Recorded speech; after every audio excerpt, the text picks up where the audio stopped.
Welcome. My name is Rally Georg, and I'm your host at the Soul Filler Podcast, a space for personal and spiritual growth. Enjoy the following episode.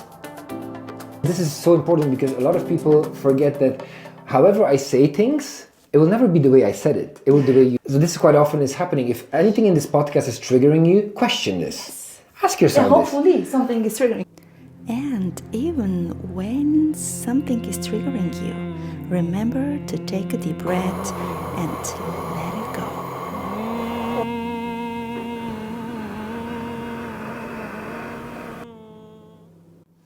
Every week, I will introduce you to incredible people who are managing the body, mind, and soul game in different, unique ways.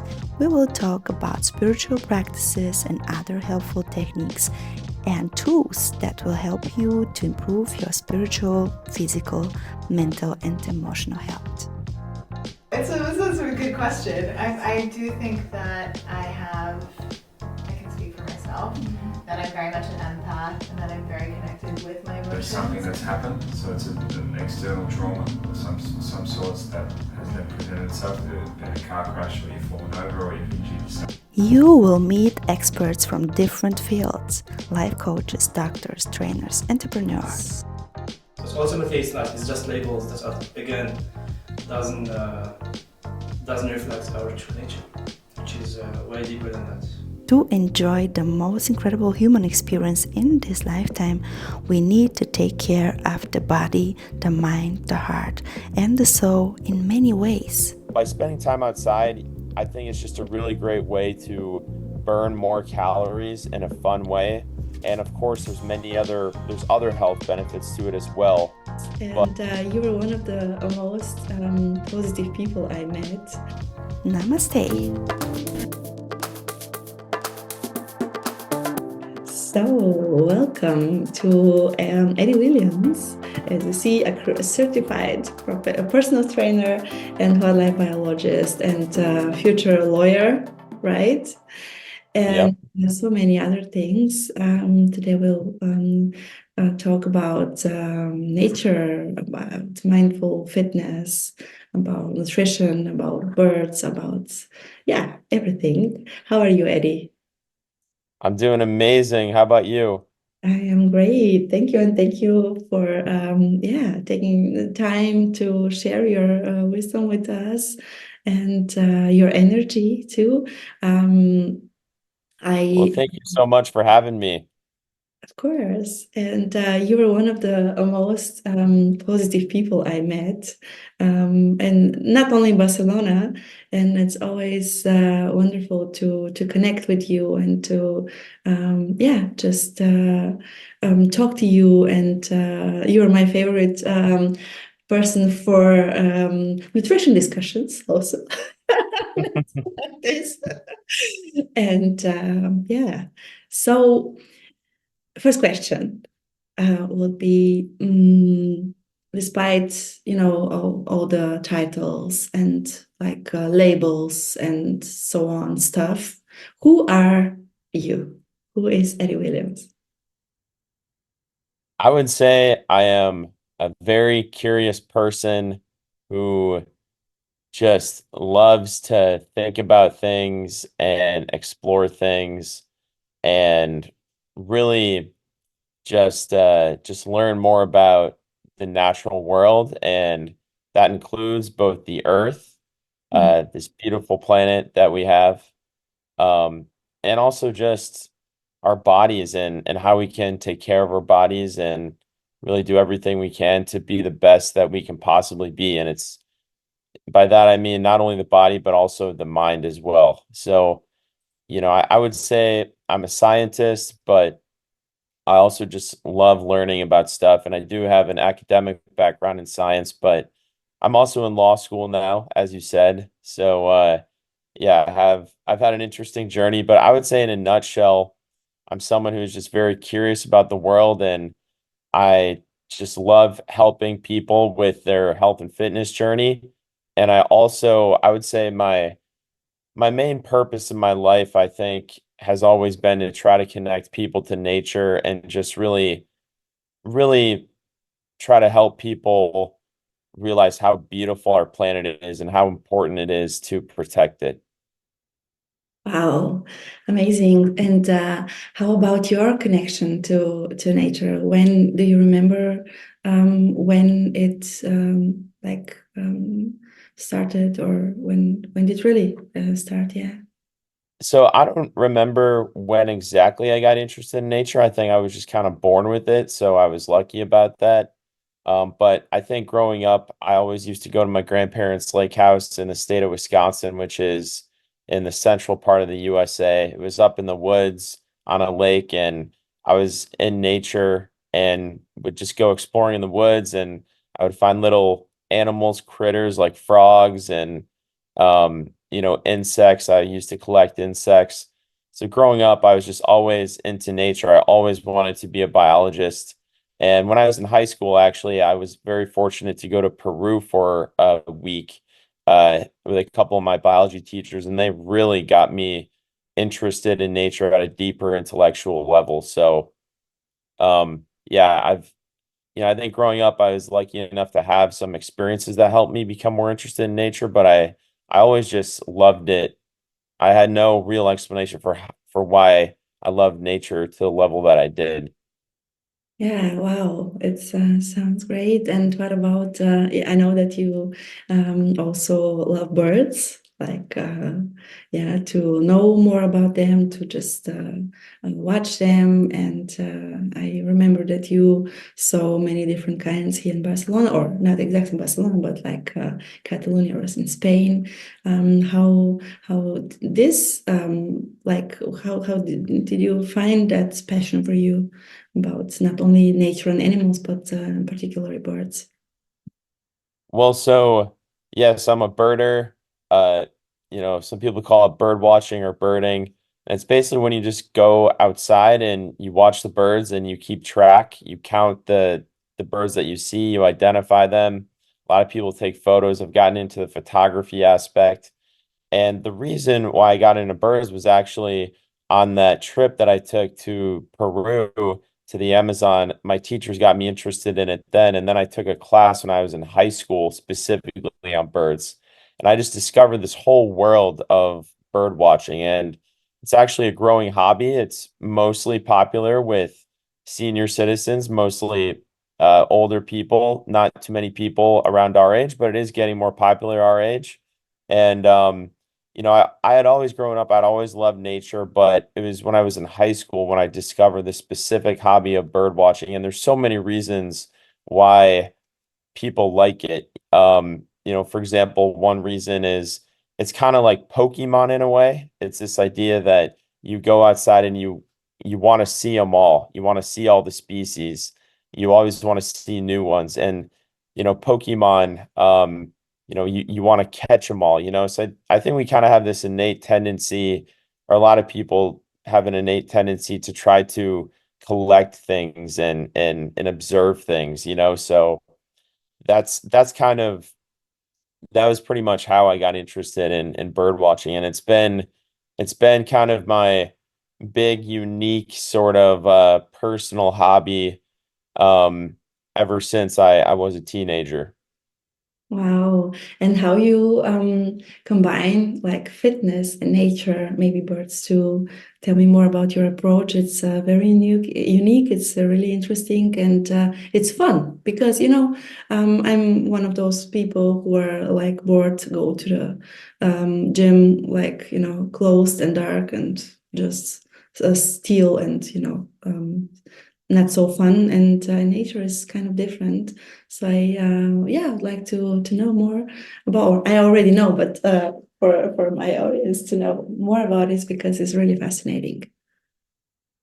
So yeah, I love fitness. As I've gotten older, I've gotten really into fitness and my own health and fitness journey. I know I not only do it for the fitness to build muscle and get more fit, but also just to stay healthier. And I find that, yeah, integrating my health and fitness journey into my love of nature is a great way just to make me more interested and motivated on my health and fitness journey. So, when you go out into nature, when you're walking around, it's so good. I could talk forever about all the mental health benefits. But the nice thing is you're doing physical activity, and it's just healthy for you to do physical activity. I mean, one big reason is the more activity that you engage in, the more calories that you burn. And it's important so that you're not, you know, uh, that you're not gaining too many calories, that you're not consuming more calories than what you're burning on a daily basis by, spending time outside, and whether it's walking around or running, you can stay in a caloric deficit, which or at a maintenance number of calories, which will keep you from gaining too much weight and being too unhealthy. So by spending time outside, I think it's just a really great way to burn more calories in a fun way. And of course, there's other health benefits to it as well. But I just go on a lot of nature walks. I go on a lot of hikes, and a lot of times I like to do like more intense workouts outside with body weight training.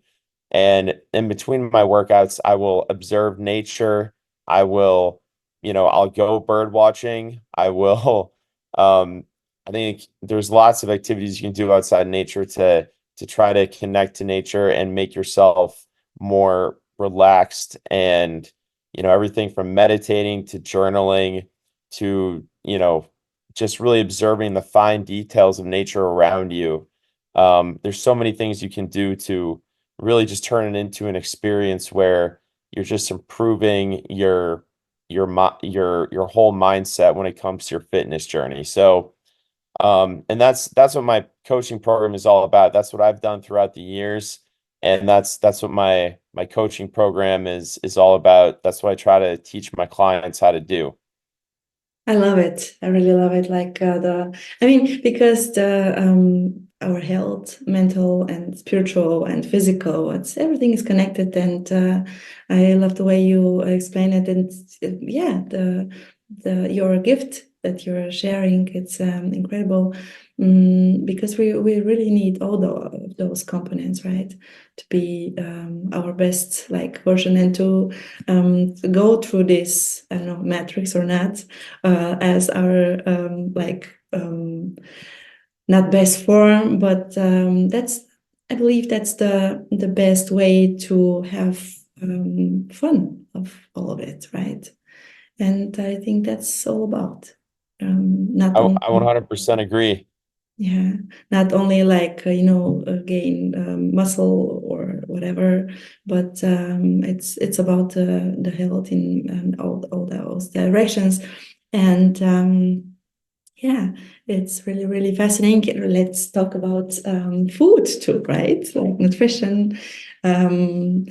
What do you think?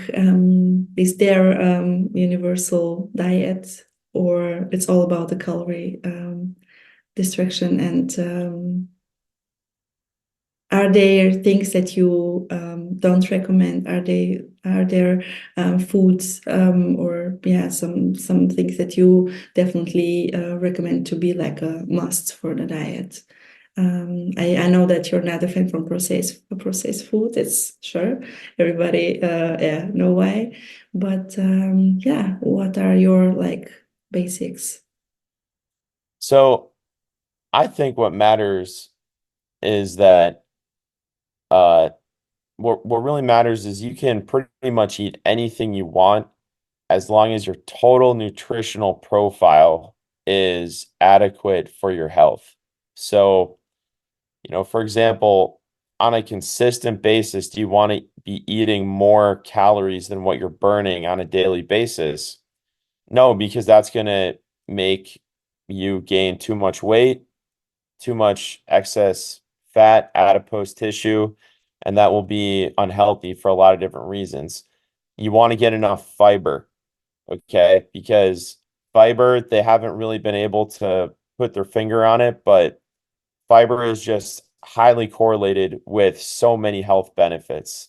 And they haven't been able to put their finger on the exact mechanism between a lot of these health benefits, but pretty much every single study that you look at, the correlation between higher amounts of fiber and health benefits is high. You want your you want your proper macronutrients, which means getting the proper amount of calories. And by the way, macronutrients are proteins, carbohydrates, and fats.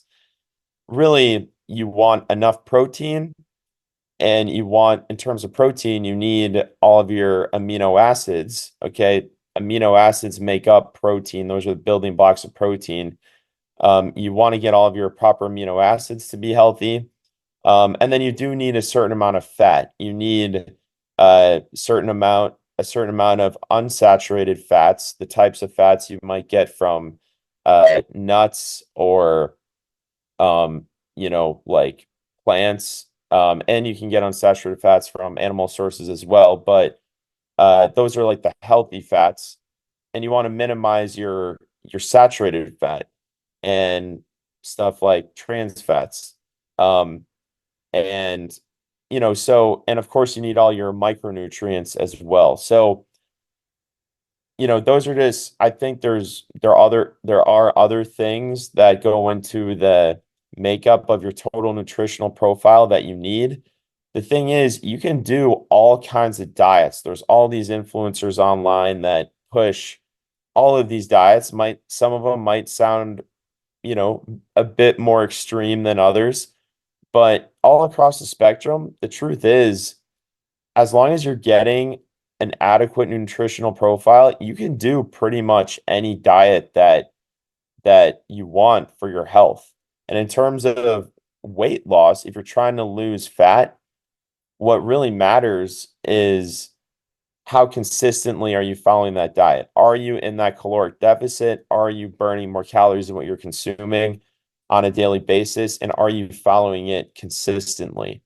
So I think everyone has has what they like to eat. And I think on a fitness journey, there is some aspect of staying disciplined and not just eating completely for pleasure. I think there is a good mental benefit to that, but at the same time, I think you should eat for pleasure, because the diet that you're most likely to stick to is one that you love. So I eat foods that I love every single day. So my answer is no, there's not one specific diet, there's not one specific food that is good for health, that is good for fitness.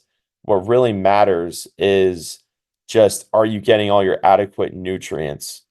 And that's really matters. And you can actually eat a lot of junk food, a fair amount of junk food, processed food, and at the same time, get all your nutrients. It's hard to eat a lot of junk food. I would say, I probably eat maybe 20% of my diet is processed food, because it's just hard to eat a lot of good nutrients if you eat too much junk food in your diet. And you're more likely to eat way too many calories if you're going to eat a lot of junk food. But yeah, basically, the answer is you can eat whatever you want. All that matters is, are you getting your nutrients? Sure. And what are your favorite sources of fiber?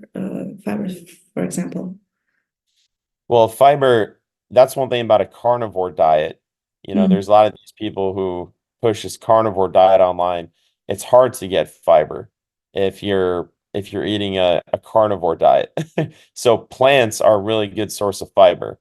Just vegetables. I know there's some people out there who say vegetables are bad, and maybe for some people in some specific instances there might be some types of plants that are not good to eat, but I think overall, you want to eat plenty of vegetables. Yeah, thank you. Well, I believe that, in every kind of food, doesn't matter if it's like from with an animal background or plant-based, they're, about the lectins, they say, they're also not bad, about dairy, like hormones and, I don't know, lactose and whatever. And at the end of the day, I believe that important for everyone to experiment and to see which ingredients and which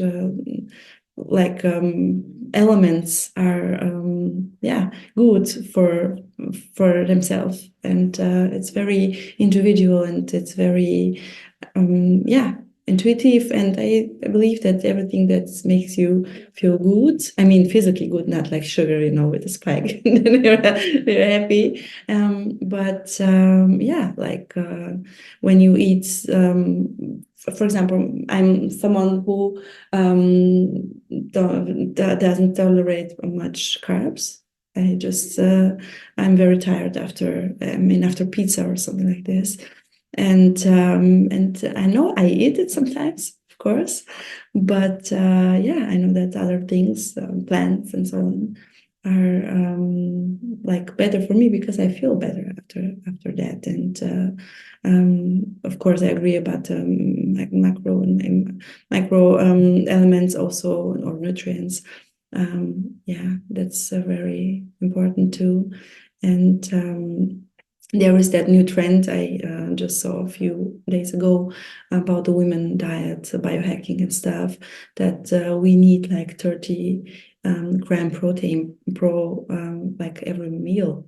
Is that impossible? I mean, I'm on a plant-based diet, and it's difficult with tempeh, tofu, and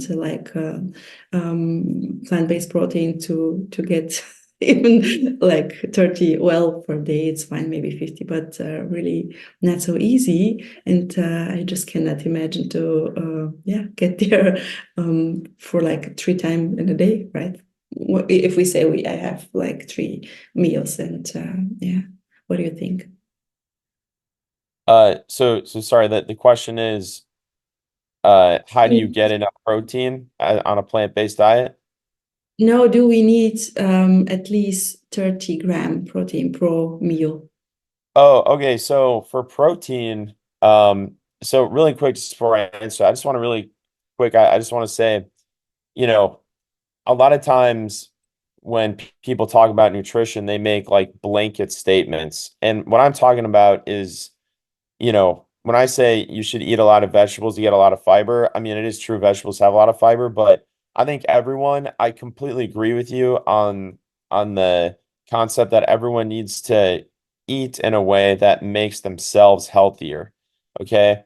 They should eat what makes them feel good, but now what makes you feel good in the moment might not necessarily translate to your long-term health. That's a different argument. But I think, if something isn't working out for how you're feeling and how healthy you are, everyone has individual physiologies.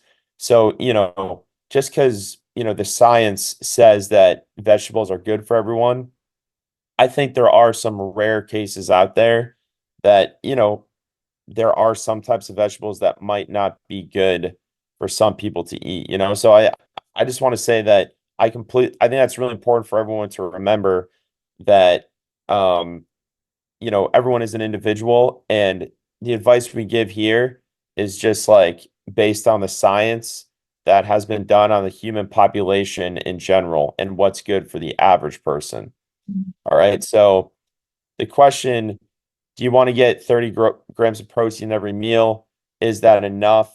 Is that a good way to eat your protein? I think that if you're trying to get enough protein, it generally is good to spread it out in all of your meals. That's what the science shows. It makes it easier to absorb. And if it depends what your goals are. If you're just trying to be healthier, then you need a certain amount of protein. But if you're let's say if you're trying to build muscle, you need probably about 0.7 grams of protein per pound of body weight, which, I'm from the USA, so we use pounds. I can't remember what that is in kilograms, but 30 grams of protein per meal. It depends. Again, it depends how big you are. For me, that would not be enough per meal to gain muscle, but I think if you're getting 30 grams of protein per meal and, you're someone who's half my size, I think that's plenty, So the other thing to know too is if you're on a plant-based diet, you want to get all of your amino acids, which um, it's really hard to do. It's a big challenge on a plant-based diet, and you want to, one thing that I suggest for people to do is supplement it with protein powder, vegan protein powder, because that will have pretty much all vegan protein powders will have all the amino acids. So yeah, Yeah. that's that. Try get enough protein is really important though. I And have by the way, another question before we say goodbye. Where we can find you on social media or whatever, like YouTube, Instagram, where or homepage, whatever. so my main channel that I've had for years, which is mostly about birds and nature, it's called Adventure Ed. And then my Instagram page is called ecofit.training, and that's under construction right now. But yeah, that's what my pages are. The YouTube channel, I'm kind of rethinking my content strategy going forward, but YouTube channel has a lot of good nature content if you're interested in learning about birds and nature. Yeah, thank you so much. There will be other episodes. I know you're busy right now. I wish you all the best and yeah, luck and success in all your projects. There are a lot right now. And thank you so much for your time, for your energy, for sharing your gifts. And yeah, with me and also it's many other people. Thank you so much. Well, thank you. And yeah, let's do this again sometime soon. Yeah, let's do this. All Bye. right, bye-bye.